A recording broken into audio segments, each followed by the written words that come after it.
हाँ जी, क्या हाल है आपके। मैं सुमित कुमार एक बार फिर से आपका स्वागत करता हूं अपने इस YouTube चैनल पे।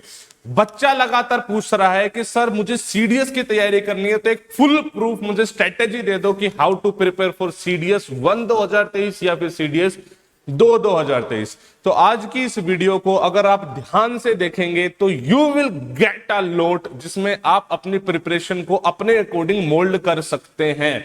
आई एम श्योर बच्चा ने पहले 2022 में मुझसे गाइडेंस ली थी, that video also gonna viral, lakhs of views हुए। तो मैंने 2023 के लिए भी मैं आपको स्ट्रेटेजी शेयर करने जा रहा हूं। थोड़े से चेंजेस है, ध्यान से समझने की कोशिश करना, और जो जो जिसकी स्ट्रेंथ है, वीकनेस है, उसको पकड़ना और उस पर काम करना। जो जो मैं समझाऊंगा उसको ध्यान से समझना, और अगर एफर्ट अच्छे लगे तो चैनल को लाइक, शेयर और सब्सक्राइब जरूर पेलना। देखो सुनो, देखो सीडीएस में सबसे पहले तो एक बात समझने की कोशिश करो कि एनडीए नहीं है ये।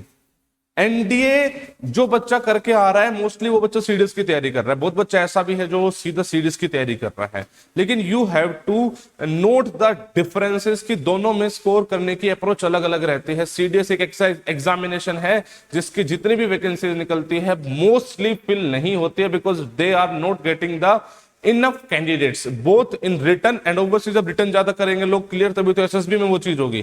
तो हर बार वैकेंसीज वैकेंट जारी है इन सीडीएस। तो क्या हम उतने कैपेबल हैं नहीं कि सीडीएस जैसा एग्जामिनेशन निकाल सके? क्या सर सीडीएस बहुत ज्यादा टफ है? The answer is no, CDS is not tough at all. जरूरत है एक प्रॉपर स्ट्रेटेजी एंड प्लानिंग के साथ तैयारी करने की। देखो 3 पार्ट में अपना सीडीएस का एग्जामिनेशन डिवाइड होता है, इंग्लिश, जीएस एंड मैथमेटिक्स। क्या आपको हर पार्ट में मास्टर बनना है? The answer is no. क्या आपको हर पार्ट में सेक्शनली पास होना है? The answer is yes.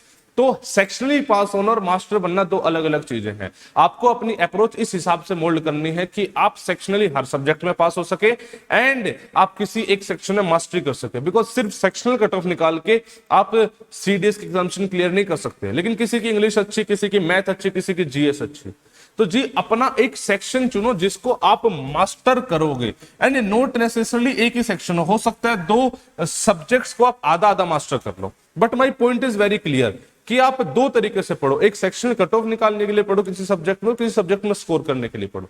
तो मैं आपको बताऊंगा कि ओवरऑल पूछा कहां से जाता है, सिलेबस क्या है तीनों सेक्शन का, सो दैट आपको पता लगे कि आप किस सेक्शन को मास्टरी कर सकते हो। अगर आप ओटीए जाना चाह रहे हो तो आपके लिए 2 ही एग्जामिनेशन है, मैथ्स के एग्जामिनेशन आपके लिए नहीं है। ठीक है, देखो इंग्लिश की सबसे पहले बात करते हैं। इंग्लिश 3 पार्ट में डिवाइड है। 1 is grammar, vocab and reading comprehension. Grammar कौन सी पूछी जाती है? जो कॉम्पिटिटिव एग्जाम वाले ग्रामर है वो पूछी जाती है। ग्रामर बहुत ज्यादा डिफरेंट नहीं है आपकी एनडीए से या फिर कोई और एग्जाम जैसे सीजीएल, इन सबसे बहुत ज्यादा डिफरेंट नहीं है ग्रामर। ना ही वोकैब डिफरेंट है, ना ही न्यूज़, ना ही रीडिंग कॉम्प्रिहेंशन डिफरेंट है। करनी कैसे है? ग्रामर की बात करें, कोई एक स्टैंडर्ड किताब या कोई एक टीचर को डाई हार्टली फॉलो कर लो, मामला खत्म हो जाएगा। और आज की वीडियो में ये भी अनाउंस करने जा रहा हूं कि लर्न विद सुमित प्लेटफॉर्म आप जल्दी ही सीडीएस के लिए भी कोर्सेज लॉन्च स्टार्ट करने जा रहा है। एंड आपकी सीडीएस की भी तैयारी थारा भाई सुमित करवाएगा यूट्यूब पे। ठीक है, तो जी आपको कुछ नहीं करना। अगर ग्रामर की बात करें तो कुछ स्टैंडर्ड किताबें जैसे कि रेन एंड मार्टिन या बख्शी जी की किताब, ये किताब है जो स्टैंडर्ड रूल्स वाली किताब है। उन किताबों को पढ़ो और बस क्वेश्चन प्रैक्टिस करो। रूल्स को रटने में ध्यान मत दो, क्वेश्चन प्रैक्टिस करने में ज्यादा ध्यान दो। ये एक मूल मंत्र में देने जा रहा हूं ग्रामर का। वोकैब की बात करो तो एक बुक है that is word power made easy.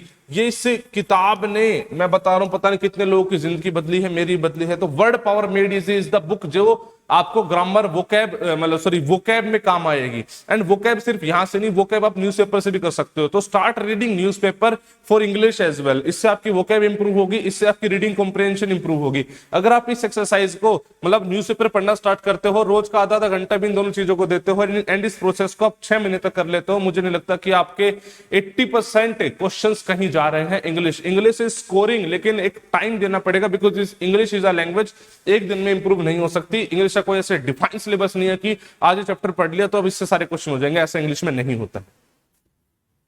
Now let's come to second portion that is GS. Comparatively सबसे हार्ड बोला जाता है, लेकिन इसमें भी स्मार्टली आप एक्ट कर सकते हो।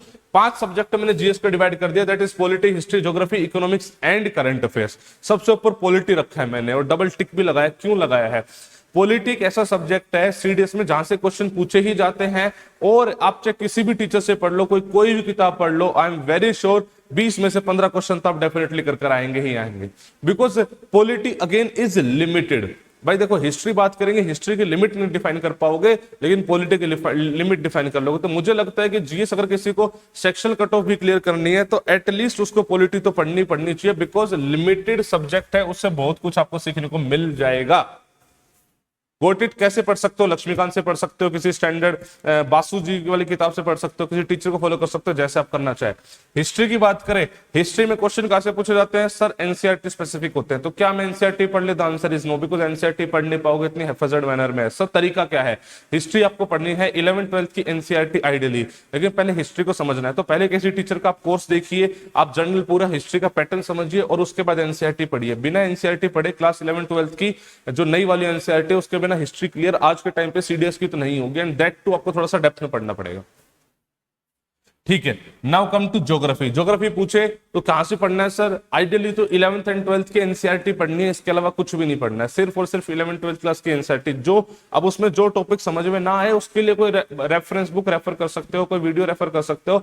सिलेबस क्या है? 11वीं और 12वीं की अगर आप एनसीईआरटी कर लेते हो ज्योग्राफी की, तो सीडीएस में मैं ये नहीं कह रहा सारे क्वेश्चन, बट मेजर पोर्शन आप कर दोगे सीडीएस में। ठीक है, तो that's goes for geography. Economics, देखो इकोनॉमिक्स का सिलेबस तो वैसे कंप्लीट वास्ट है भाई, जो सिलेबस यूपीएससी सिविल सर्विसेज का इकोनॉमिक्स का होता है लगभग सेम सा सिलेबस सीडीएस का भी होता है। लेकिन कैसे करें sir economics? Economics can be done via current affairs. Current affairs को ध्यान से पढ़ो। करंट अफेयर्स में जो जो चीजें चल रही हैं, जो स्कीम्स चल रही हैं, जो कुछ भी बैंकिंग का कुछ चल रहा है, आरबीआई कुछ बोल रही है, उन चीजों को ध्यान से करो। मेरा मानना है अगर आप इतना भी करंट अफेयर को डेडिकेटेडली ध्यान से करोगे तो आपकी इकोनॉमिक्स का मेजर पोर्शन क्लियर हो सकता है, और आप इनमें से 2 से 3 सब्जेक्ट भी उठा सकते हो। नॉट नेसेसरली आप सारे के सारे सब्जेक्ट क्लियर करो, अगर आपको सेक्शन कट ऑफ क्लियर करनी है तो। अगर आपको इसमें मार्क्स बनाने हैं तो ऑब्वियसली सारे के सारे पढ़ने पड़ेंगे। करंट अफेयर के लिए मेरे डेली करंट अफेयर चल रहे हैं आपके अनअकैडमी वॉरियर्स यूट्यूब चैनल पे, वहां पे जाके देखो, मेरे डेली करंट अफेयर्स का स्वाद लो। ठीक है, तो ये हो गया जी जीएस वाला section. Now come to mathematics. Mathematics के अगर सिलेबस की बात करो तो जो जैसे एसएससी सीजीएल का एग्जामिनेशन है तो वही तो सिलेबस है कंप्लीट, अर्थमेटिक प्लस एडवांस, दोनों ही वही बेसिक सिलेबस है मैथमेटिक्स का। लेकिन क्या मैथमेटिक्स कर लेना इतना इजी है? The answer is no. बाकी सब एग्जामिनेशन जैसे एसएससी सीजीएल और सीडीएस की मैथमेटिक्स में फर्क है, बिल्कुल फर्क है। वहां पे कैलकुलेटिव नहीं होती, वहां पे ट्रिक से क्वेश्चन होते हैं। तो मैथमेटिक्स को करने का जो सोल्यूशन है वो ये है कि पहले आप कॉन्सेप्ट कहीं से पढ़ लो, चाहे आप एसएससी सीजीएल वाले किसी टीचर से पढ़ लो, कहीं से पढ़ लो, लेकिन एसएससी सीजीएल के क्वेश्चन करके सीडीएस के क्वेश्चन नहीं होने वाले हैं, बिकॉज वहां पे कैलकुलेटिव नहीं आता। सीडीएस में पेपर जो आता है मैथमेटिक्स का वो कैलकुलेटिव आता है। कैलकुलेशन आपकी स्ट्रॉन्ग करने का सोल्यूशन इज प्रैक्टिस। तो कोई भी एक किताब उठाओ, जैसे स्टैंडर्ड किताब है आर डी शर्मा ऑब्जेक्टिव उठाओ, वहां से क्वेश्चन करना स्टार्ट कर दो उसके, तो आपकी चीजें होनी स्टार्ट हो जाएगी। प्रीवियस ईयर उठाओ, क्वेश्चन करो। मैथमेटिक्स में आपको प्रैक्टिस करनी पड़ेगी, बिकॉज बिना प्रैक्टिस के आप अपनी कैलकुलेशन इंप्रूव नहीं कर सकते। बिना कैलकुलेशन इंप्रूव करे आप सीडीएस का पेपर क्लियर नहीं कर सकते। आप ये मत सोचना कि ज्योमेट्री यहां भी आ रहा है, ज्योमेट्री वहां भी आ रहा है, तो मैं एसएससी सीजीएल के टीचर से ज्योमेट्री पढ़ लूंगा। पढ़ लो, कॉन्सेप्ट पढ़ लो, क्वेश्चन आपको सीडीएस के प्रैक्टिस करने हैं। ये मैं आपको सीधा सीधा जवाब दे रहा हूं। आपको कंप्लीट मैंने स्ट्रेटेजी खोल के रख दी है कि कहां से क्या करना है। लर्न विद सुमित प्लेटफॉर्म आपके लिए कंप्लीट गाइडेंस प्रोग्राम स्टार्ट करने जा रहा है। मुझे थोड़ा सा वक्त दे दो, थोड़ा सा भी, बहुत ज्यादा नहीं, बहुत ही कम वक्त इनफैक्ट मैं मांग रहा हूं। ठीक है, 1-2 दिन में आपके लिए सीडीएस के लिए अनाउंसमेंट आ जाएगी, जिसमें बेहतरीन तरीके से टीम आपके लिए काम करेगी और मैथमेटिक्स पे तो डेडिकेटली काम करेगी, बिकॉज मैथमेटिक्स की सीडीएस को पढ़ाने वाले लोग ज्यादा है नहीं।